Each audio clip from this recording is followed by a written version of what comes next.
Carl Jung didn't just study the mind. He cracked it open and walked among its monsters.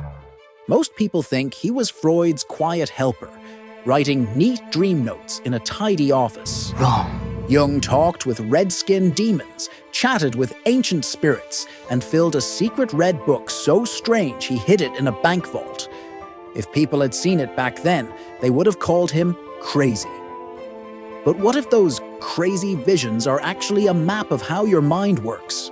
What if hidden forces steer almost every choice you make? I'm incapable of making my own choices. Tap subscribe before we open Jung's vault, because what you hear next could flip how you see your own thoughts. Thought I'd say my goodbyes on my own. Back then, psychology looked more like a science lab. Doctors in white coats tapped knees with tiny hammers and treated feelings like bacteria on a glass slide. Sigmund Freud ruled the hallways, saying, "Dreams are just steam from buried wishes. Spirits? Silly. Astrology? A joke. Tarot? A toy." Then Jung said, "I've met a glowing birdman named Philemon and a hot-headed joker called the Red One." His co-workers gasped. Gentle Carl sounded like a mountaintop mystic, dangerous talk in a science room. So he drew and wrote in secret. He called the huge scarlet journal Liber Novus, the new book. We call it the Red Book. It stayed locked in a bank vault for almost 100 years. Why so secret?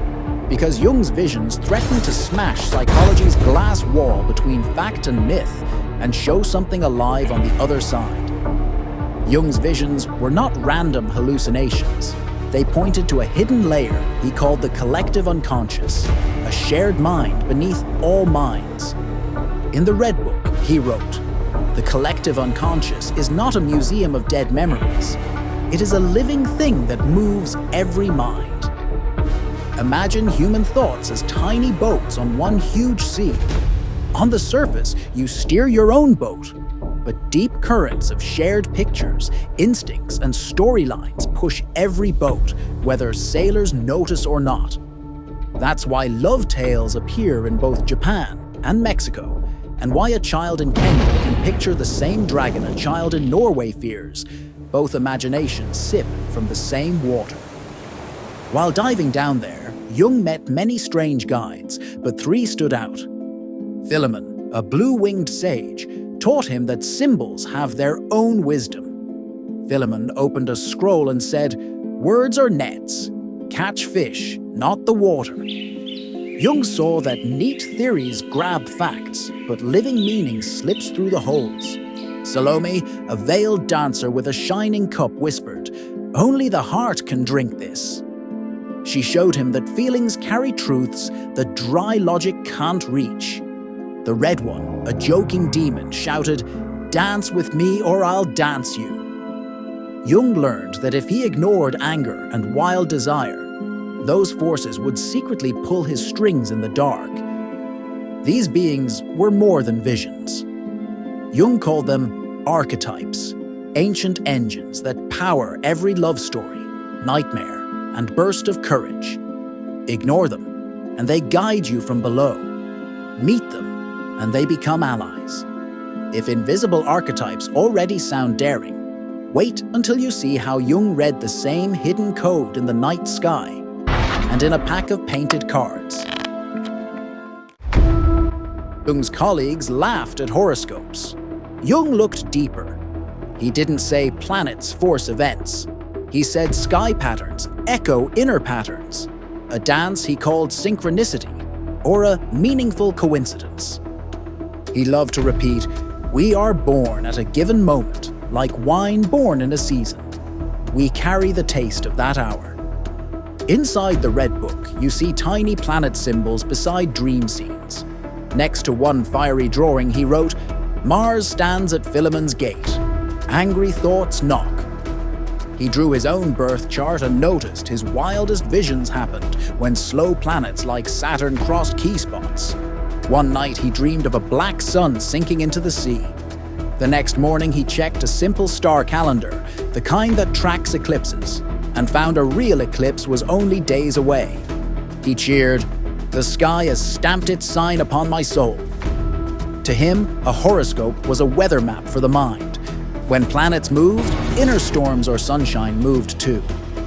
Because Jung dared to look, today's endless birth chart posts treat zodiac signs as mirrors of the psyche, not puppet strings in space. Synchronicity goes beyond charts. Miss a train, meet a stranger, and that stranger shares the exact advice you needed? Jung would smile. The outer clock and the inner clock just chimed together. Symbols weren't only in the sky. Jung carried a deck of mirrors, the tarot, and that opened yet another door. Tarot cards flash with fools, towers, suns, and moons. Jung noticed they match his archetypes: the fool for fresh starts, the tower for sudden shakeups, the sun for clear truth. He later wrote, "These cards hold old wisdom. They speak when the conscious mind grows still." He treated a card spread like a dream laid on the table. Pictures slide out, feelings rise up, and hidden stories surface. That simple move changed tarot from a fortune-telling trick into a self-reflection tool, and explains why today's readers talk about shadow cards and inner work without knowing they echo Jung. But star signs and card spreads were gentle next to the creature Jung feared most, the shadow hiding in every person. Jung warned, everyone carries a shadow, and the less it is lived, the blacker it is. Inside the Red Book, he describes a night when the Red One burst in, waving a torch of rage, envy, and wild desire. It wasn't a horror movie monster, it was Jung's own hidden anger. At first, he yelled back. The Red One only grew louder. He discovered a rule: deny the shadow and it rules you. He said, if we refuse the shadow, we become puppets, pulled by unseen strings. Think online rage mobs or sudden scandals, collective shadows exploding because no one wants to look in the mirror. The cure is shadow work. Jung sat down and listened. Only what is truly embraced can be transformed. When people face their shadow, they often feel bursts of creativity and compassion. He summed it up: you don't get wiser by only thinking of bright things. You get wiser by making the darkness conscious. Imagine world leaders admitting fear before tweeting.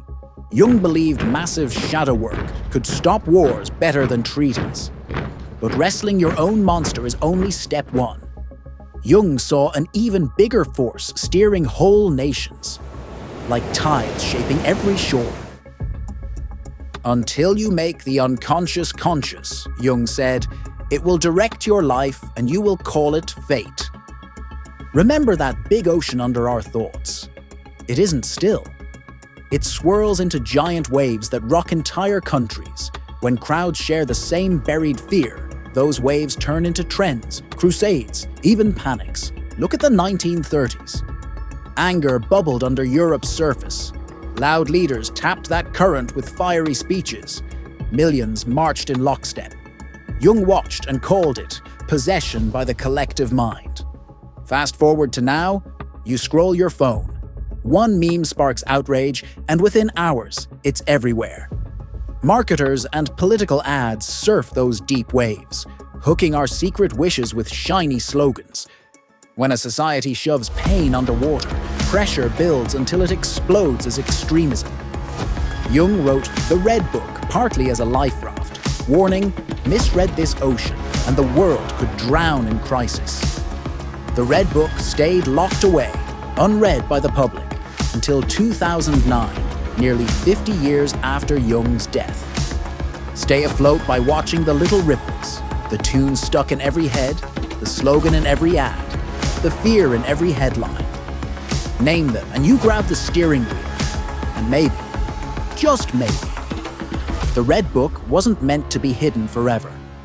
Maybe it's calling to the part of you that's ready to face the unknown.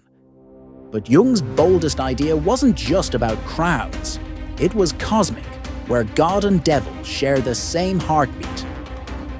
Deep in the Red Book, Jung copied words from an ancient spiritual voice named Basilides. The message? God and the devil are two halves of one engine.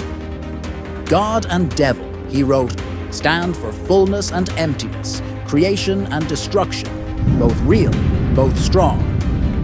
Dropping that idea in 1915 would have ended his career, and maybe landed him in a hospital. Churches preached good versus evil, no mixing. Scientists wanted numbers, not angels and demons sharing an address. So Jung hid the pages. The book stayed sealed until 2009. Why reveal it at all? Because balance needs both poles. Worship only light, and your denied darkness leaks out as hate. Dive only into darkness, and you lose hope. Combine them, and their fight turns into fuel for art, invention, and peace. Jung called it alchemy, turning conflict into gold. And here's the twist. He thought this inner fusion echoes the very fabric of the universe. Jung traded letters with Nobel physicist Wolfgang Pauli, a founder of quantum theory. Pauli sent lab notes, plus dream sketches. Sometimes an electron flipped, right when Pauli's alarm rang. Jung called that synchronicity, a bridge between mind and matter. Pauli agreed. He wrote, "It feels like atoms can read us." Their talks seeded today's quantum consciousness buzz, those viral claims that thoughts shape reality. So when YouTube gurus say, "Your mind bends the universe," they're echoing ideas Jung inked in red long ago. He warned, misused, these links can spark mass delusions. But used with care, they could heal minds and fuel new science that finally includes the soul. Carl Jung didn't just change psychology. He opened a door to hidden forces that shape dreams, trends, and even science. Whether we know it or not, his red ink archetypes still whisper in our thoughts and hashtags. And we've only turned one page of that scarlet journal. In our next video, we'll dive into synchronicity, why a missed bus, a repeating number, or a bump into stranger might be the universe winking at you. Hit subscribe, keep your mind open, and watch what happens, because the next sign might already be on its way.